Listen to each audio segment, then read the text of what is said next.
വയറിൽ സ്ഥിതി ചെയ്യുന്ന ഗാസ്ട്രിക് ഗ്ലാൻഡ് കൂടുതലായി ദഹനരസങ്ങൾ ഉൽപ്പാദിപ്പിക്കുന്ന അവസ്ഥയാണ് അസിഡിറ്റി. ആരോഗ്യകരമല്ലാത്ത ഭക്ഷണശീലങ്ങളും ക്രമരഹിത ഭക്ഷണവും വിപരീത ആഹാരവും അസിഡിറ്റി വർദ്ധിപ്പിക്കുന്നു.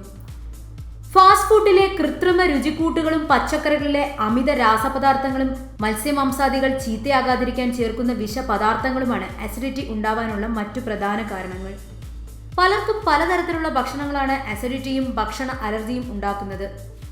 ഏത് ആഹാരമാണ് വയറിൽ അസിഡിറ്റി സംബന്ധിച്ച പ്രശ്നമുണ്ടാക്കുന്നത് എന്ന് സ്വയം തിരിച്ചറിഞ്ഞ് അവയെ മാറ്റി നിർത്തണം. അസിഡിറ്റി ക്രമത്തിലാവുന്നതുവരെ പഴവർഗ്ഗങ്ങളും പയറുവർഗ്ഗങ്ങളും കഴിക്കുന്നത് നിർത്തണം.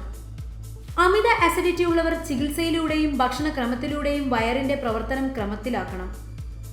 ഉദരം ശുദ്ധിയാക്കി വേണം അസിഡിറ്റിയുമായി ബന്ധപ്പെട്ട ചികിത്സകൾ തുടങ്ങാൻ. അസിഡിറ്റി മാറാൻ വളരെ സിമ്പിളായ ചില പരിഹാര മാർഗങ്ങളുണ്ട്. അവ നമുക്കിവിടെ പരിചയപ്പെടാം. ഗ്രാമ്പൂ. ഭക്ഷണം കഴിഞ്ഞ ശേഷം ഗ്രാമ്പൂ ഒരെണ്ണം ചവച്ചരച്ച് കഴിക്കുന്നത് നല്ലതാണ്. അല്ലെങ്കിൽ 3-4 ഗ്രാമ്പൂ ഒരു ഗ്ലാസ് വെള്ളത്തിലിട്ട് തിളപ്പിച്ച ശേഷം ആ വെള്ളം നന്നായി ചൂടാറ്റി കുടിക്കാം.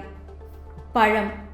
അസിഡിറ്റിയും വയറിലെ ദഹന സംബന്ധമായ മറ്റു പ്രശ്നങ്ങളും അകറ്റാൻ വാഴപ്പഴം കഴിക്കുന്നത് വഴി സാധിക്കും. പാൽ. രാത്രിയിൽ ഭക്ഷണത്തിന് ശേഷം ഒരു ഗ്ലാസ് തണുത്ത പാൽ കുടിക്കുന്നത് അസിഡിറ്റി മാറാൻ നല്ലതാണ്.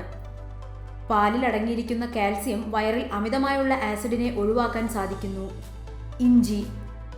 ഇഞ്ചി ചെറിയ കഷ്ണങ്ങളാക്കി അല്പം ഉപ്പിൽ മുക്കി കഴിക്കുന്നതും ദഹന സംബന്ധമായ എല്ലാ പ്രശ്നങ്ങൾക്കും പരിഹാരം നൽകും. പുതിന.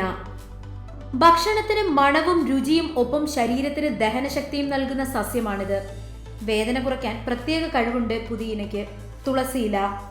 തുളസിയില നന്നായി ചവച്ച് കഴിക്കുന്നത് അല്ലെങ്കിൽ തുളസിയിട്ട് തിളപ്പിച്ച വെള്ളം കുടിക്കുന്നതോ അസിഡിറ്റിക്ക് പൂർണ്ണ ആശ്വാസം നൽകും. കൂടാതെ കാലത്ത് പല്ല് തേക്കുന്നതിന് തൊട്ടുമുമ്പ് ഒരു നുള്ള് ഉപ്പ് ചേർത്ത് 2 ഗ്ലാസ് ഇളം ചൂടുവെള്ളം കുടിച്ചതിന് ശേഷം പല്ലു തേച്ച് തൊണ്ടയ്ക്കടുത്ത് നാവിൽ വിരൽ തടവി ഛർദ്ദിച്ചാൽ വെള്ളത്തിനൊപ്പം ആമാശയത്തിലെ പുളിരസമുള്ള കൊഴുപ്പും മാലിന്യങ്ങളും പുറത്തുപോകും. ഈ മാർഗങ്ങൾ ഉപയോഗിച്ച് അസിഡിറ്റി സംബന്ധമായ എല്ലാ പ്രശ്നങ്ങളെയും തുരത്താം.